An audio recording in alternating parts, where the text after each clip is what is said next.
अंदर तरक्की करेंगे तो वह भी उसका भी मेरा कम होगा, आप जैसे शिक्षकों के ऊपर आशीर्वाद।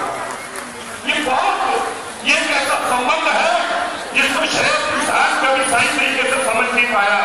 हम, हमारे बच्चे, हमारे पिता, हमारे पुरखे अगर इस दुनिया के अंदर कोई एक लेकर काम करने के लिए कामयाब हुए तो केवल और केवल एक शिक्षक था। मैं दोस्तों एक अंत में अपनी बात को कहकर समाप्त करूंगा, शायद बहुत कम लोगों को इस बात का पता होगा। परवेश जी, माननीय भूपेंद्र यादव जी, मैं आपको बताना चाहता हूँ, इस देश के अंदर एक बार ऐसा समय आया जब सबसे ज्यादा लोग शिक्षित थे, वो महाराजा रणजीत सिंह का समय। चाहे बहुत कम लोग ये जानते होंगे, आप इसकी किताब पढ़े, महाराजा रणजीत सिंह ने अपना राज के दौरान फ्रांस और इंग्लैंड से शिक्षक बुलाए थे और उसके राज के अंदर 70% लोग शिक्षित थे, 70% लोग। और उसने कानून पारित किया था, कायदा बनाया था और उस कायदे के लिए लिखित तौर पर आदेश किया था।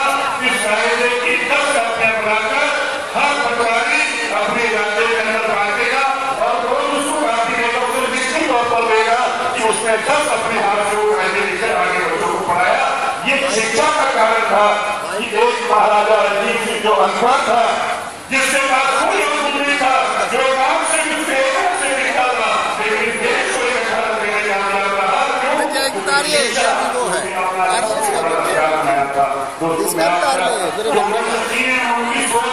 माननीय परवेश वर्मा जी के जो खून के जो शिक्षक का खून है उसके अंदर, मैं आपकी परवेश जी की सोच को नमन करता हूँ और इन सभी अपने टीचर साहबान इनके अपना जीत दिलवाता हूँ।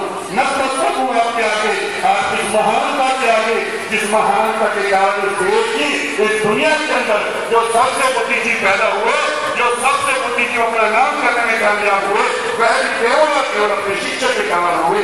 मैं आपसे आगे सीख दिलवाता हूँ और उम्मीद करता हूँ इससे हमारी दिल्ली की सरकार एक सीख लेगी। मुझे एक बात का दर्द है, मैंने विधानसभा में इसको बहुत जोर जोर पर बोलकर कहा था, मेरे दिल्ली के अंदर मेरे शिक्षक जो है, मेरे जो शिक्षा देने वाले लोग थे, उनका जो हालात है वो दिल्ली की सरकार ने मुझे आपसे जाति बात कहने की चाहिए, पर कह देना रह नहीं सकता।